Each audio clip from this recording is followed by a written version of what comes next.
Fantasy VII video walkthrough. Now in the last video we got through Cosmo Canyon and completed that area, so let's move on. The next place that we need to head to is Nibelheim, which is going to be interesting because it shouldn't be there according to the flashback, but oh, would you look at that? It seems like it's there. Let's head inside and see what's going on. I don't know why I was speaking like that was ludicrous. Anyway, once you get into the town, you know, the gang's going to question what's going on. One thing that we do need to do, first off, chat to all of these guys in the black cloaks. They're going to, well, most of them are going to give you an item of some sort, or give you a bit of a story tidbit. But head into Tifa's house, head upstairs, come over to the piano here, and again, it's the same music that we played in the flashback.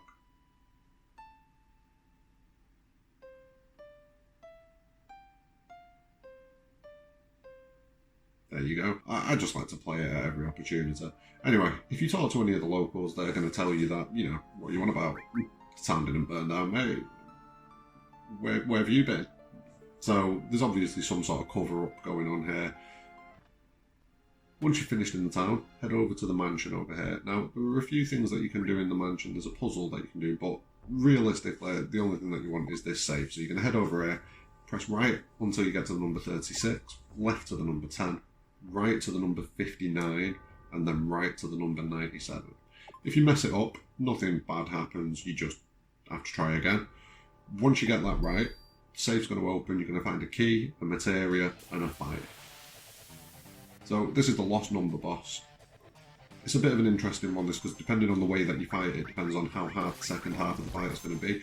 So come straight out of the back with big guard, and then what you want to do is you just want to absolutely hammer him with as much magic as you can. Try and get poison on him if you can as well. Bio 2 is going to be useful, but I just spam Aqualung for the most part.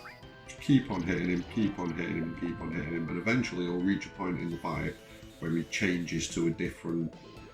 Well, he changes to one of two things, either an all-physical version or an all-magic version.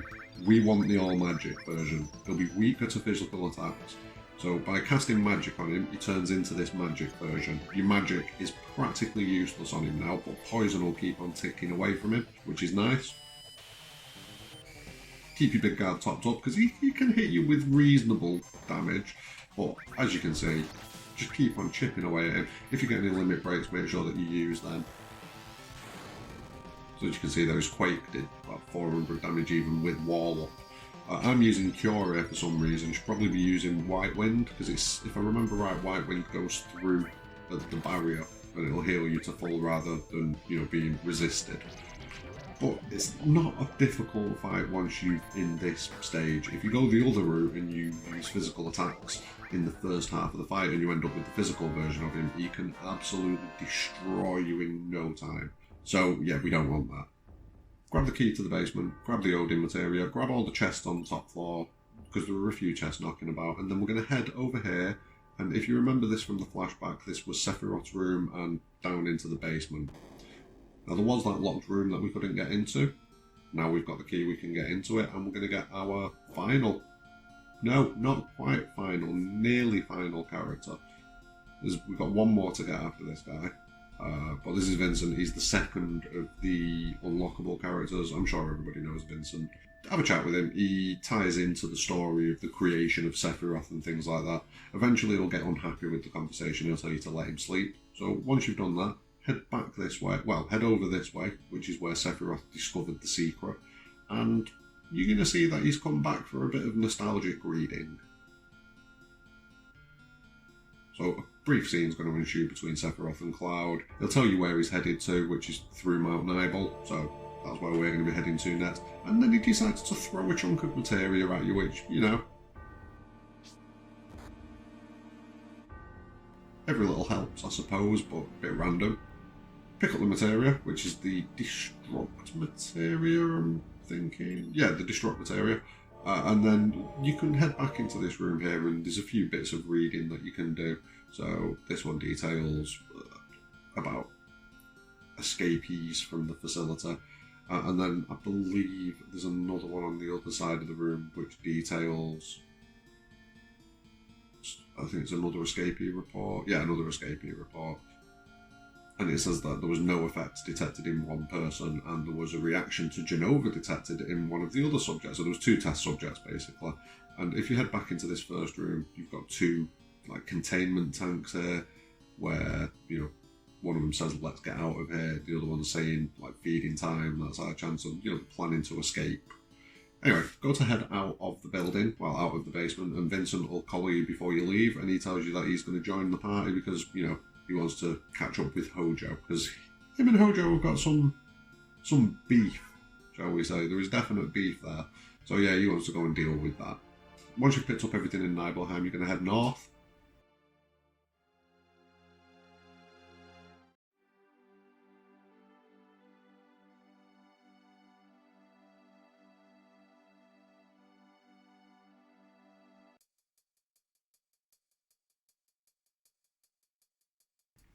Keep on heading north, and you'll eventually reach this area. Now, in this area, there's a couple of chests to pick up. So this first chest, that's going to give you the Rune Blade, which is a brilliant weapon. It's got double AP growth for Cloud and 4 slots. It's definitely worth equipping right now, and it will push up the levels of some of your materia brilliantly. The next one, you head up this area here, and you will find, I believe, plus Barrett. Yeah, plus Barrett for Red 13, which is again a 4-slot double growth weapon. Now this bridge you'll remember from the flashback, it's not going to collapse this time, thankfully. And once we're in here, we're going to have a bit of fun. So the very first thing you want to do not go down any of the pipes yet. Run down these stairs.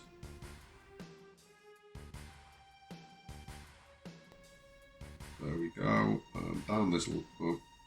Now, seeing as we got jumped, this is one of the first bits of fun we can do. We've got this dragon. Now, this dragon has got a nice shiny piece of armour that we need called the Gold Armlet. I recommend that you pick up at least 3 of them. You'll be able to buy them soon, but, why pay when you can steal them? It'll take a little bit of effort to put down at the minute, but eventually you'll get him down. Just use Big Guard, use your big Aqualung attacks, keep your health up. Anyway, after that's done, make sure you come to this ladder and knock it down like that. Because once it's knocked down like that, you can get back up, so you can get all of the items in this area with less messing about. Head out of this little side door while you're there, and I'm just going to quickly speed this up. So you head out of this door, come past the reactor, and follow this winding path around here, and then once you reach this cave entrance, you're going to jump inside here, and that's going to put you in an area that you should recognise soon. So make sure you grab this, which is a weapon for Vincent and a newly acquired character, I believe, the Sniper CR. And then head down this way and through this door here, and you'll be at the Mako fountain from the flashback with the second elemental materia that you can pick up. Make sure that you pick this up, because it'll just make life a lot easier later on in the game. Well, it'll make life easier in a minute, to be fair, but we'll come back to that. Now, once you've done all that, head back to this main area, take the first jump, use the save point, and then head all the way back up, use the second jump, and this will pick you up a Power Soul, which is a weapon for Tifa. And then if you head back up and take the 4th slot, you can get an all materia, but they're the only ones that you really need to bother with. The only ones that you really need to bother with are 2 and 4, to be honest with you. They're where your items are at. After that, make sure that you grabbed all the gold armlets, put an elemental materia and a lightning materia in 2 of your character's armour. Make sure you've got both enemy skill materias equipped, and go into the fight with the materia keeper. I personally didn't want to put poison on him because I wasn't too sure when he uses Trine. I'm pretty sure now that I think about it that he uses Trine as a final attack, but I'll have to confirm that. I'm not 100%. So all I did, kept my health up, put Big Guard on myself, and just kept on attacking with Cloud and Barrett. Just keep on hitting him, and eventually you will get him to use his big boy attack. Save your limit breaks, because again, you don't want to kill him before we can use this attack, because it is almost as powerful as Aqualung and Beta, but at a considerably lower MP cost. So yeah, you definitely want it on both of your enemy skill materials. Plus a lot of enemies that you're going to face are weak to it, because it's a lightning based attack. So yeah, that's definitely going to be something that you want to be doing.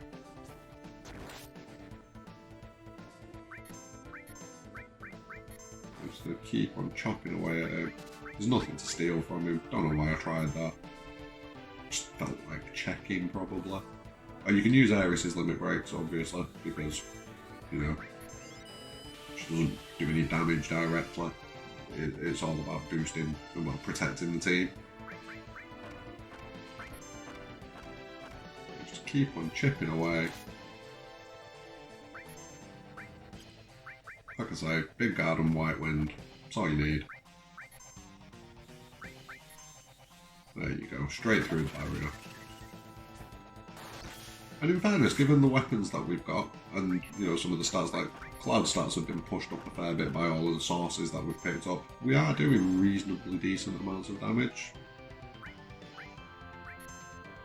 And there we go, we've got Barrett's limit break, and I'm pretty sure we've got Hunger Max unlocked at this point. So it's not going to go well for this guy as soon as he uses the attack that I want, and plus we're invincible now, so even better. Right, this is the point where he's more likely to use it now that he started healing himself. So just keep on chipping away at him. There we go, and that's the trying attack. So now we're going all out after this, because... boom. Both enemy skills have got it. So we're going to rock with Hunger Max there. Absolutely smash the piss out of him. I mean, we could cast Bio if we wanted to. I don't really think it's particularly necessary, especially since he's going to be practically dead now anyway. There it is. Beautiful. Only 20 MP compared to 38 that you need for Aqualung. No, 38 for Beta, 36 for Aqualung, I think it is. So, yeah, it's just a massive, massive saving.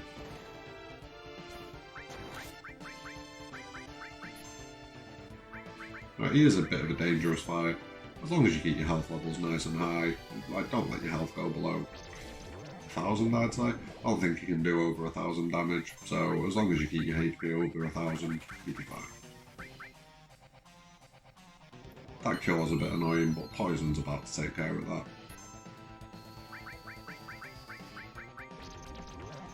No, I'm not getting this poison on him. It's not happening. No. Let's try it again. It's a brilliant attack. And as you can see, the reduced damage that Cloud and Barrett are taking because they've got that elemental unlike. Hey, there we go. Always the way with these difficult, you know, some of the ones that are more tetchy about taking bio, you'll get bio on them and then you'll kill them with your next hit. So it was like, oh, well, why did I bother? Anyway, head out this way to the south and follow the path around and you'll be back on the world map. Now what we'll do is we'll hug the mountains like this and follow them around to the north, and we'll be coming to the last place that we need to explore on this continent for now, which is the Rocket Town, which is where we find one of my personal favourite characters. Good times all around.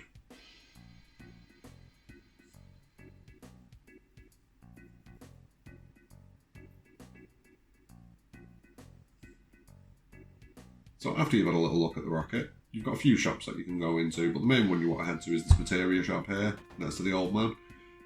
Once you're in here, you can pick up a couple of new materias. You've got the barrier materia and you've got the exit materia, so make sure you grab one of each of them. Then head outside and speak to the old man a couple of times and look at the rocket with him, because if you look at the rocket with him, you're going to get a little present out of him. So it's like, yep, let's take a look at it. We have a quick look at the rocket. And then boom, we get the Yoshiyuki, which is a nice weapon for Cloud. It's only got 2 materia slots, but it's got quite high damage. I mean, it's obviously intended for you to go to Wutai next, where you don't really need as many materia slots, but we're not going to be doing that, so it won't get used yet. Grab the drill arm from there, which is a nice 4-slot weapon with double growth for Barrett, and then head out the back door and you will find the tiny Bronco, which is going to be our next mode of transportation. Now, you're going to speak to Shira, she's going to come out and she's going to tell you that you need to speak to the captain who's in the rocket, but we have a problem. We need to go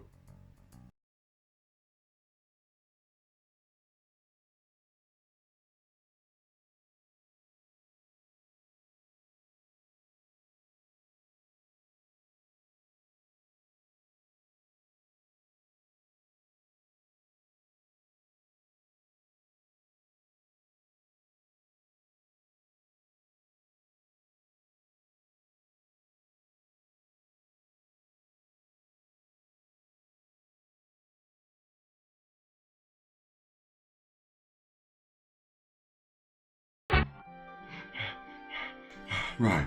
So when you get to when you get to Fort Condor, what you need to do is win, obviously, as per usual. It's not really any different, and you will get a pretty tepid reward, which is a weapon for Yuffie, if I remember rightly.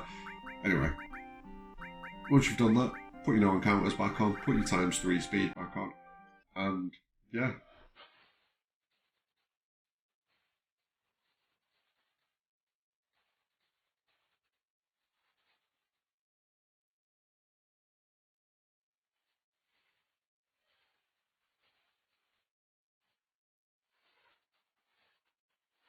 There we go. Right. That is the hardest Fort Condor journey that you're going to have to do. You don't get any harder than that. That was such a pain in the ass. Like, back in the day on the PlayStation, without the ×3 speed boost, that was horrifying.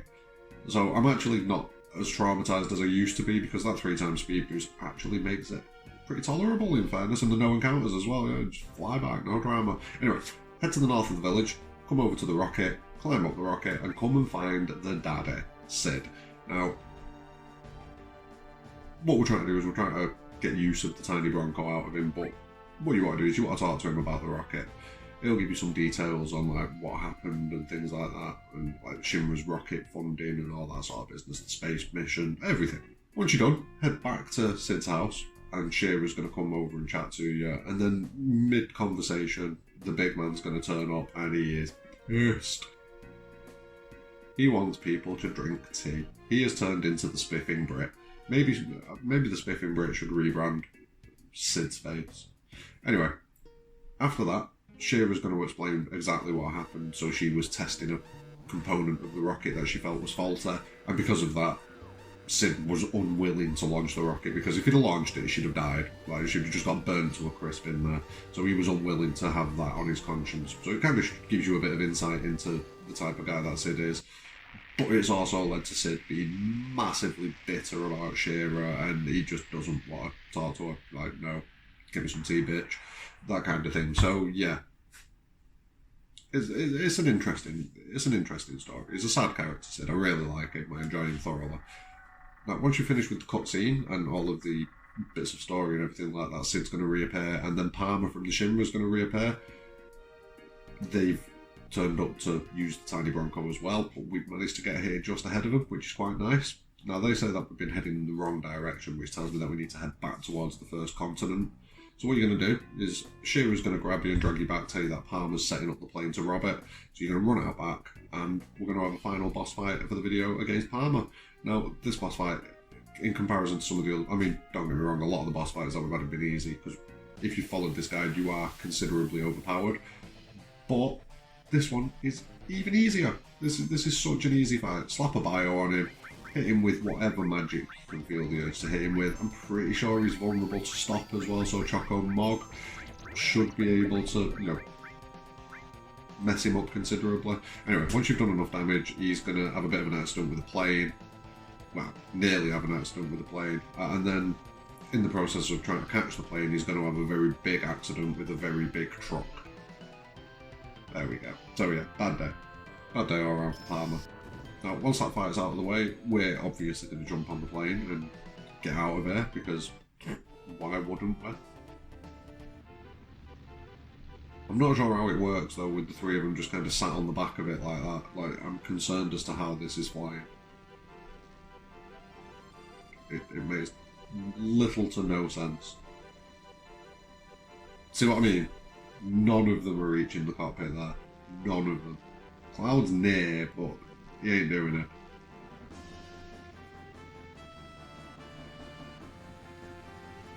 Sid can apparently run at plane speed as well. Another thing that makes him a phenomenal character, in my opinion. Now, during the escape, the Shinra have obviously shot the plane quite badly, so you're not going to be able to use it as a plane. But we are going to be able to use it in another way, which we'll get into in the next video. Obviously, if you've played the game, you know. But that's going to be where we're going to wrap this one up. So we've crash landed in the middle of the ocean, and things are looking bleak, let's put it that way. In the next video, we're going to be covering a lot of side stuff that we can do, because we're going to have access to a new form of transportation, which is going to give us access to some brilliant spots and the very best leveling spot in all of this one, like by a country mile. So that's going to be in the next video. Thank you very much for watching this video. Please do smash a like on it and check out some of the other videos on the channel as well. We've got a review of the PS5 specs. We've got a review of Final Fantasy VII demo. We've got a top 10 list of Final Fantasy VII original soundtrack. So yeah, try to get a lot more content out there now. So I'd be really, really grateful if some of you would check that out. Thanks very much for your time though, and have a great day. Peace.